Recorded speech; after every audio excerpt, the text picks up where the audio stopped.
Es una de las rivalidades más longevas de la historia contemporánea. El país más poderoso del mundo frente a una isla de menos de 10 millones de habitantes. Estados Unidos y Cuba llevan más de 60 años enemistados desde el triunfo de la revolución socialista de Fidel Castro. En estas décadas hubo invasiones apoyadas por la CIA, amenazas de confrontación nuclear, crisis migratorias y un desentendimiento político que marcó a generaciones en ambos países.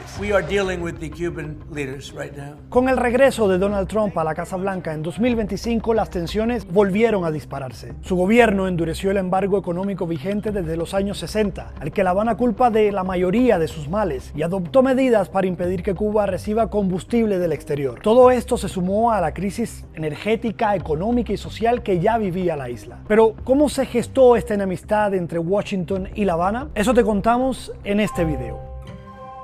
Para entender mejor esta historia, viajemos primero a 1898. Ese año terminó la Guerra de Independencia de Cuba contra España, que renunció a la soberanía de la isla tras la intervención militar de Estados Unidos. Luego de años de lucha, la economía, infraestructuras e industrias de Cuba estaban completamente devastadas. Y en la reconstrucción del país, Estados Unidos jugó un papel primordial, aunque con un costo. Primero, la isla se convirtió en un protectorado estadounidense, y luego, cuando se independizó formalmente en 1902, la Constitución cubana vino con letra pequeña. Un apéndice de esta fue la llamada Enmienda Platt, que rigió entre 1901 y 1934 y que en la práctica mantuvo a Cuba bajo la influencia directa de Washington. El artículo 3 consentía explícitamente a Estados Unidos la posibilidad de ejercer su derecho a intervenir en la isla. Fue ese mismo acuerdo el que permitió, por ejemplo, instalar la base naval de Guantánamo, que todavía sigue activa. Saltemos ahora a los 50.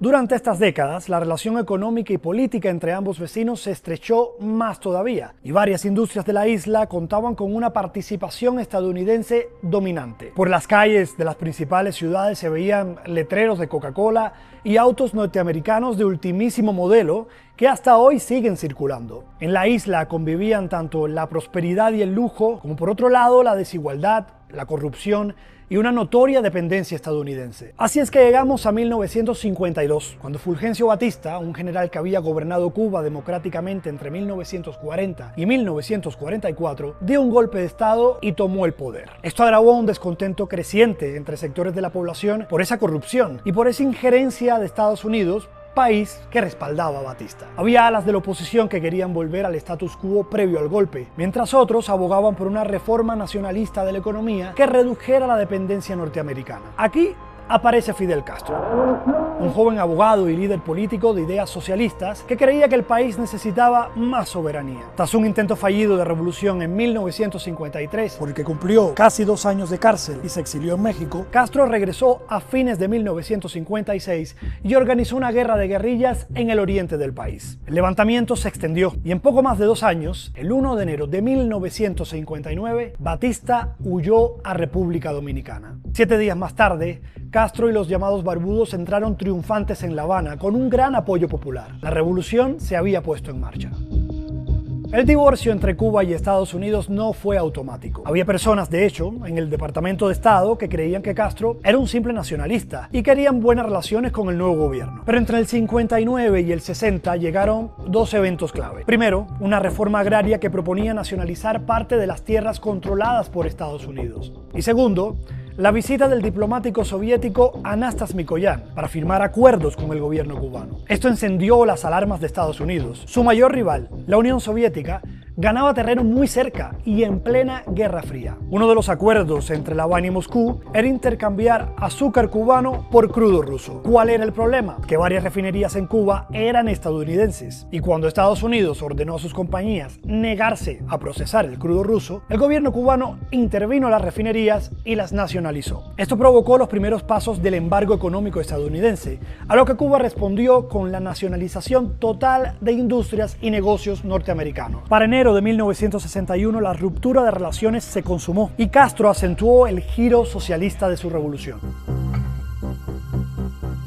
Los meses siguientes fueron de máxima tensión. En abril de 1961, unos 1.500 combatientes, en su mayoría cubanos exiliados opositores de Castro, invadieron Cuba con apoyo de la CIA. Fue la invasión de Bahía de Cochinos, aplastada por las fuerzas cubanas en 3 días. Estados Unidos respondió con la Operación Mangosta, una campaña política, psicológica, militar, de sabotaje e inteligencia, además de intentos de asesinato contra líderes clave, incluido Castro. Cuba no se quedó de brazos cruzados y con ayuda de la URSS instaló misiles soviéticos en la isla.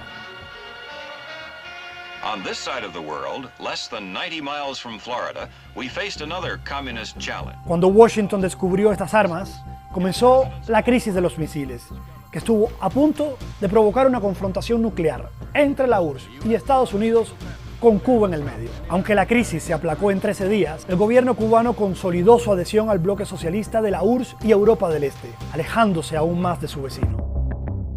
Por más de 3 décadas, Cuba y Estados Unidos vivieron una distensión relativa. Cuba, alineada con la URSS, funcionaba como contención frente a la hegemonía estadounidense en el hemisferio. Por la Casa Blanca pasaron varios presidentes, demócratas y republicanos, y en La Habana se consolidó el sistema socialista de partido único liderado por Fidel Castro. La Revolución cubana también inspiró a movimientos de izquierda en la región, desde las guerrillas colombianas en los años 60 hasta el sandinismo en los 80 y la Revolución bolivariana en Venezuela a finales de los 90. Durante todo este periodo, la migración fue un punto de conflicto y cooperación a la vez. Desde 1959, Estados Unidos dio un trato preferencial a los migrantes cubanos, lo que incentivó la salida de disidentes y de quienes buscaban condiciones de vida alternativas. Esto sucedía tanto por vías regulares como también, muchas veces, a través del mar y en embarcaciones precarias. Y aquí hubo 2 episodios marcados sobre el resto. El éxodo del Mariel, en 1980, cuando unas 125.000 personas salieron rumbo a Florida, y la crisis de los balseros en 1994. El detonante de esta última fue el colapso de la URSS en 1991, que sumió a Cuba en el período especial, una crisis económica severa que desató protestas fuertes e inusuales. Ante la presión, Castro abrió las fronteras y unas 35.000 personas partieron hacia Estados Unidos. Esto llevó a Washington a ajustar su política migratoria e implementar la doctrina de pies secos, pies mojados, que decía en la práctica que quien llegaba a suelo estadounidense podía quedarse y quien era interceptado en el mar era devuelto a Cuba. Desde 1994, la relación sigue sin restaurarse, aunque ha habido momentos de mayor y menor cercanía. En los 90, el embargo se endureció. Fidel Castro enfermó en 2006 y cedió su poder. Su hermano Raúl lo reemplazó. Bajo el gobierno de Raúl Castro y la presidencia de Barack Obama, ambos países dieron un paso hacia una normalización en 2015. Se reabrieron las embajadas y hubo un aperturismo económico que dio esperanzas a quienes demandaban cambios en la isla. Pero la llegada de Donald Trump a la Casa Blanca en 2017 supuso el desmantelamiento de esa apertura. Y con su regreso en 2025, el embargo y las presiones sobre la isla se han intensificado todavía más. Sigue siendo una incógnita que podría desbloquear 6 décadas de una rivalidad que ha dejado heridas que hasta hoy continúan sin sanar.